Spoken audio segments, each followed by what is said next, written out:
Hello అండి, hi everyone. ఇవాళ recipe కచోరీలు అండి. కచోరీకి గోధుమ పిండి, ఒక చెంచా కార్న్ఫ్లోర్ వేసుకోవాలి,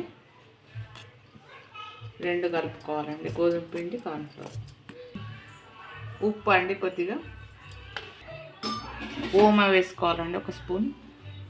పిండిలో వేడి చేసుకున్న ఆయిల్ పోసుకోవాలండి, మంచిగా వస్తాయండి. స్పూన్తో కలుపుకోవాలండి, ఆయిల్ వేడిగా ఉంటుంది. కొద్దిగా అయ్యాక వాటర్ పోసి కలపాలి. పోసాక ఇలా ఇలా పిండి మంచిగా ఇలా ఆయిల్లో తడవాలండి. కలుపుకున్నాక వాటర్ కొద్దిగా పోసుకుంటూ కలుపుకోవాలి. చపాతీ పిండిలాగా కలుపుకోవాలి. ఒక 10 minutes మూత పెట్టి నానబెట్టుకోవాలి.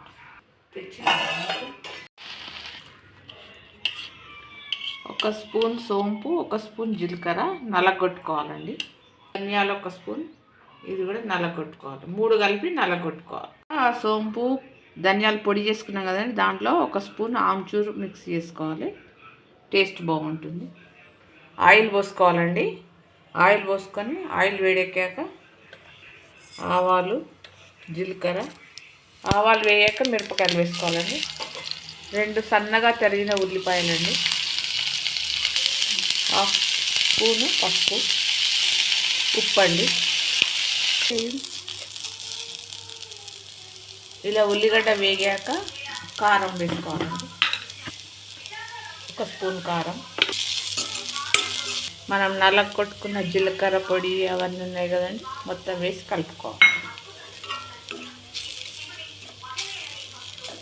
2 minutes వేయించుకున్నాక గరం మసాలా వేసి స్టవ్ ఆఫ్ చేసుకోవాలి.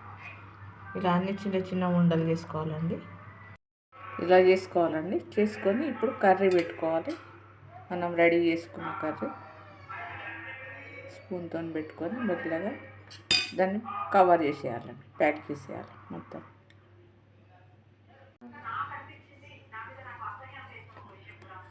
ఇలా ప్రెస్ చేసేయాలండి. ఇలా అన్నీ రెడీ చేసుకోవాలి, మనం తయారు చేసుకోవాలన్నీ, డీప్ ఫ్రై చేసుకోవాలి.